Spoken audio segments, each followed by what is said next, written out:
बदलत्या काळानुसार होत गेलेली क्रांती ही आपण आजच्या घडीला पाहतोय. हीच क्रांती आता विद्युत उपकरणात प्रत्येकाच्या घरोघरी बसवण्यात आलेल्या मीटरच्या बाबतीत सुद्धा झाली आहे. अनेक कंपन्यांनी स्मार्ट मीटर उपलब्ध केलेत, पण ह्या मीटरला रायगड जिल्ह्यातनं विरोध होतोय. आज म्हसळा तालुक्यातील शेकडोहून अधिक नागरिकांनी अदानी स्मार्ट मीटर विरोधात मोर्चा काढत ह्या मीटरला तीव्र विरोध दर्शवलाय.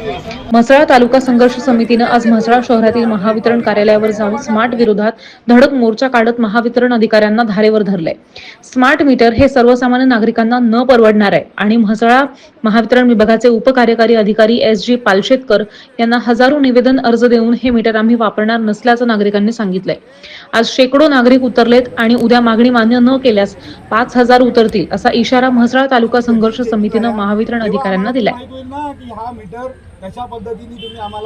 मोर्चा याच्याबद्दल काढण्यात आलेला आहे की आज आम्ही संघर्ष समिती तयार करून या तालुक्यामध्ये खेडोपाडीचे गाव असल्यामुळे आणि खेड्यामध्ये एवढी लोकांना या स्मार्ट मीटरची जाणीव नसल्यामुळे लोकांच्या घरी काही मीटर बसवण्यात आलेले आहेत.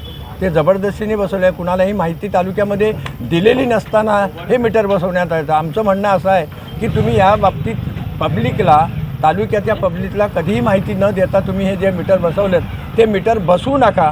हा आमचा विरोध आहे तालुक्याचा आणि तो कायमचा विरोध राहणार. आज साधारण आम्ही निवेदन देण्यासाठी जवळजवळ 500च्या आसपास लोक या ठिकाणी निवेदन देण्यासाठी आले. याच्या पुढे जर असं जर मान्य केलं नाही तर या तालुका पेटून निघेल अशी आमची एक धारणा आहे.